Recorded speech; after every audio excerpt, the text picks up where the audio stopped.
इस समय ऐश्वर्या नाम की एक लड़की के लिए जस्टिस मांग रहा है पूरा देश। कौन है ये ऐश्वर्या? ऐश्वर्या तेलंगाना जो प्रदेश है वहाँ के रंगारेड्डी जो जिला है वहाँ की टॉपर, जिसने कि टॉप किया था और टॉप होने के बाद नई दिल्ली स्थित लेडी श्री राम कॉलेज में एडमिशन लिया था। और एडमिशन लेने के बाद अभी जब ये लॉकडाउन लगा और कोरोना का काल चालू हुआ तब से लेकर के आज तक, यानी कि ये समय उसके साथ ऐसा गुजरा कि जिसकी वह कल्पना भी नहीं कर सकती थी। उसकी जो स्कॉलरशिप थी वह मार्च से लेकर के एक लंबे समय तक यानी पूरे कोरोना काल में नहीं आई। उसे पढ़ना था, पढ़ाई के प्रति इंटरेस्ट था, परंतु साधन नहीं था, ना लैपटॉप था, ना इंटरनेट था, ना कोई और माध्यम था। तो उसे बड़ा ही ऐसा महसूस हुआ कि आखिर मेरी एजुकेशन आगे चल पाएगी या नहीं चल पाएगी। और इसके लिए वो अपने माँ बाप पर भी जोर नहीं डाल सकती थी कि मेरे लिए ये प्रोवाइड कराइए, क्योंकि उसके लिए उन्होंने पहले भी बहुत कुछ किया। उसको उच्च शिक्षा दिलाने के लिए नई दिल्ली में उन्होंने अपने घर को गिरवी तक रखा। वही है यह ऐश्वर्या, जो कि लेडी श्री राम कॉलेज में उसने इसी 3 नवंबर को सुसाइड कर ली। अगर मैं सुसाइड पर आपका गौर कराना चाहता हूँ कि उसने सुसाइड नोट में जो लिखा वो रुला देने वाला था कि no one is responsible for my death, मेरी मृत्यु के लिए कोई भी जिम्मेदार नहीं ठहराया जाए।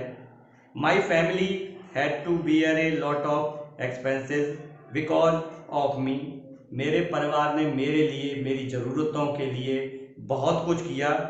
आई एम बर्डन टू देम, परंतु मैं उनके लिए बोझ हूँ। अब क्यों ऐसा क्यों लिखा उसने कि my education is a burden to them, मेरी शिक्षा उनके ऊपर बोझ है।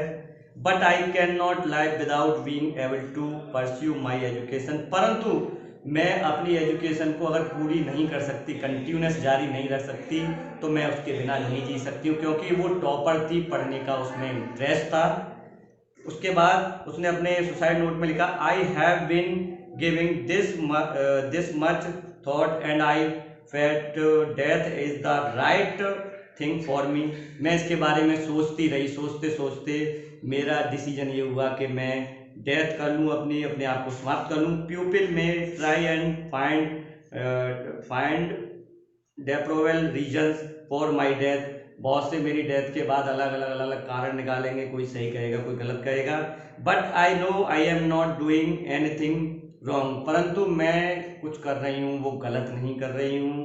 Please make sure that the inspire scholarship is sustained for at least an year. इसमें उसने इंस्पायर स्कॉलरशिप का वर्णन किया था कि उसको लगातार अनवरत जारी रखना चाहिए, क्योंकि वही इंस्पायर स्कॉलरशिप उसको दी जा रही थी जिससे कि वह अपनी पढ़ाई को जारी रख सकती थी, परंतु वो स्कॉलरशिप मार्च से नहीं आ पाई थी। इसीलिए उसको इतना बड़ा आघात लगा कि उसे सुसाइड जैसा घातक कदम उठाना पड़े। उसके बाद उन्होंने लिखा कि प्लीज़ फॉर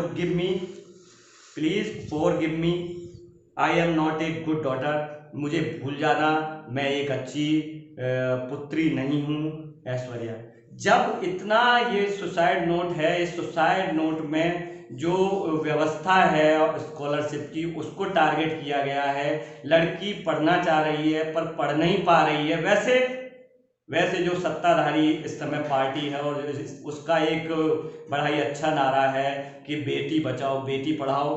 अगर इस सुसाइड को देखा जाए तो ना तो आप बेटी को बचा पाए हैं और ना बेटी को पढ़ा पाए हैं, क्योंकि अगर आपने बेटी बचाई होती तो आज उसे सुसाइड तक नहीं जाना पड़ता।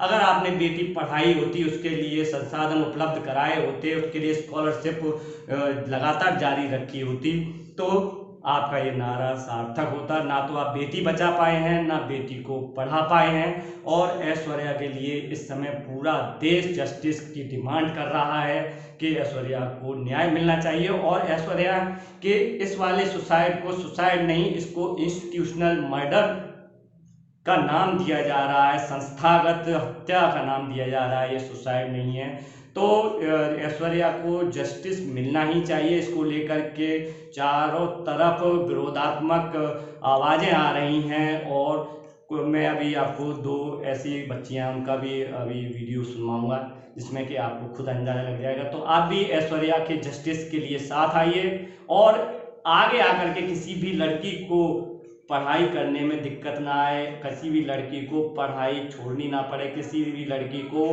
पढ़ाई अवरोध होने के कारण से उसको आत्महत्या ना करनी पड़े। तो ऐश्वर्या को जस्टिस दिलाइए और इस वीडियो को अधिक से अधिक शेयर करिए, ताकि ये वीडियो जो नारा देते हैं कि बेटी बचाओ और बेटी पढ़ाओ, उनके जहन तक पहुंचे और इस ऐश्वर्या को जस्टिस मिल सके। देखते रहिए द न्यूज़। स्कॉलरशिप की वजह से ऐश्वर्या नाम की जिस छात्रा ने सुसाइड किया, वो कोई सुसाइड नहीं बल्कि एक इंस्टीट्यूशनल मर्डर है। और इस स्कॉलरशिप की वजह से पता नहीं कितने छात्र छात्राओं के जीवन में उनकी पढ़ाई बाधित होती है, उनके परिवार पर उनकी पढ़ाई एक बोझ बनती है। ऐश्वर्या थी, उसने सुसाइड कर लिया, एक सुसाइड नोट भी लिख दिया, लेकिन क्या वास्तव में सुसाइड है? ये एक इंस्टीट्यूशनल मर्डर है। इसकी सीबीआई जांच होनी चाहिए और इसकी एक जांच सरकार को भी करानी चाहिए कि हर एक विद्यालय महाविद्यालय में छात्र छात्राओं को जाने वाली छात्रवृत्ति समय से पहुंच रही है, नहीं पहुंच रही। कहीं ऐसा तो नहीं कि वो स्कॉलरशिप उनके जीवन में एक इतना बड़ा कदम उठा सके।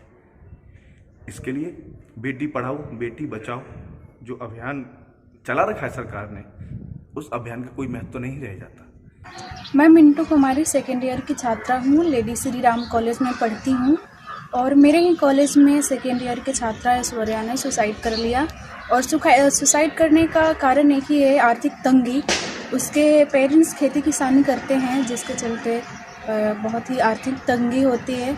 और ऐश्वर्या ने 12th क्लास में स्टेट टॉपर भी रह चुकी है, जिसके चलते उसको स्कॉलरशिप मिलता था। और सरकार की नाकामी है कि सरकार ने उसके स्कॉलरशिप को रोका, जिसके चलते उसने सुसाइड किया। ऐसा उसको न्याय दिलाने के लिए पुरजोर कोशिश करेगा। धन्यवाद। Red salute, friends and comrades. As you all know, a devastating incident have happened few days ago when a female student of Lady Shri Ram College died by suicide after facing immense pressure, financial burden personally when she was not able to continue her education. उसके घर के अंदर बहुत ज़्यादा financial burden बढ़ता जा रहा था, फिनेंशियल क्राइसिस फैमिली के अंदर हो रही थी, जबकि उनको पढ़ने का मन था, हायर एजुकेशन करने का मन था, लेकिन उनको अपना जो सपना है उसको मारना पड़ा, क्योंकि वो समझ पा रहे थे कि उनके पास जो फिनेंशियल सपोर्ट नहीं है या इंफ्रास्ट्रक्चर का हेल्प नहीं है, उसके ये सारे लैक्यूनास और लूपहोल्स की वजह से सिस्टम के अंदर वो अपना पढ़ाई को कंटिन्यू नहीं कर पाएंगे। और वो जो नोट छोड़ के गए हैं वहाँ पे भी वो यही बताते कि मैं पढ़ना चाहती थी, मैं बहुत एक अच्छी बेटी हूँ, लेकिन मुझे जो इंस्पायर का स्कॉलरशिप है वो मुझे मिल नहीं पाया टाइम पे।